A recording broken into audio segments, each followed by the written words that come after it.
Bonjour, c'est Vrard, bienvenue sur ma chaîne. Il y a 2 ans, j'avais fait une vidéo où j'expliquais que la bombe atomique n'existe pas. Et j'expliquais entre autres que les tests soi-disant atomiques ne pouvaient pas provenir d'explosions atomiques. Dans cette vidéo, je vais vous en donner une nouvelle preuve. Allez, on y va. En théorie, une explosion atomique est une réaction en chaîne de fission des noyaux d'atomes d'uranium ou de plutonium.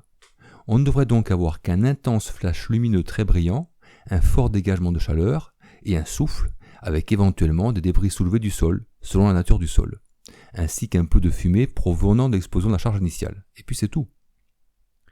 Or, sur cette vidéo de l'opération Teapot, le 5 mai 1955, on voit nettement que l'explosion de la bombe produit une épaisse fumée noire. Cela montre une réaction de combustion incomplète contenant des résidus imbrûlés avec beaucoup de carbone. C'est la marque typique d'un explosif conventionnel utilisant du TNP, du napalm ou du fioul. L'explosion d'une bombe atomique ne peut pas produire ce genre de fumée noire, puisqu'il n'y a que de l'uranium ou du plutonium, comme c'est le cas pour ce prétendu essai. Et ne me dites pas que cette fumée provient de débris qui auraient été aspirés du sol et brûlés par la chaleur. Vous voyez bien que le volume est beaucoup trop énorme pour fournir autant de fumée. Même une forêt en flammes ne produit pas autant de fumée. Et là, on est dans un désert. Et l'explosion d'une charge classique au départ pour initier la réaction en chaîne de fission de l'uranium ne peut pas non plus produire un tel volume de fumée. Ce soi-disant test atomique qu'on voit ici provient, comme je vous l'ai dit, d'explosifs conventionnels de TNT, napalm ou de fioul.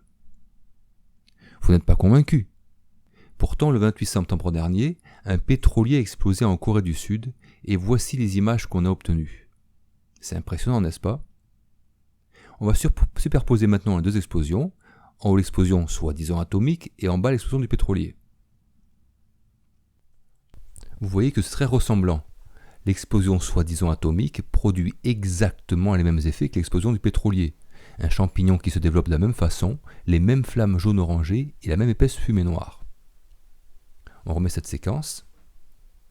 Expliquez-moi donc maintenant comment l'explosion d'une bombe atomique ne contenant que de l'uranium pourrait produire exactement les mêmes effets que l'explosion d'un pétrolier.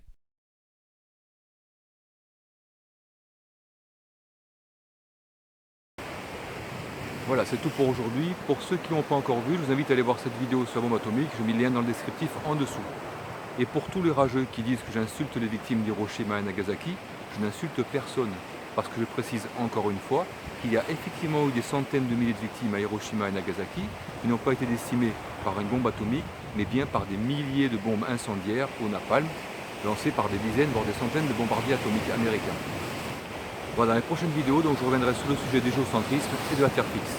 Merci pour votre soutien et à bientôt.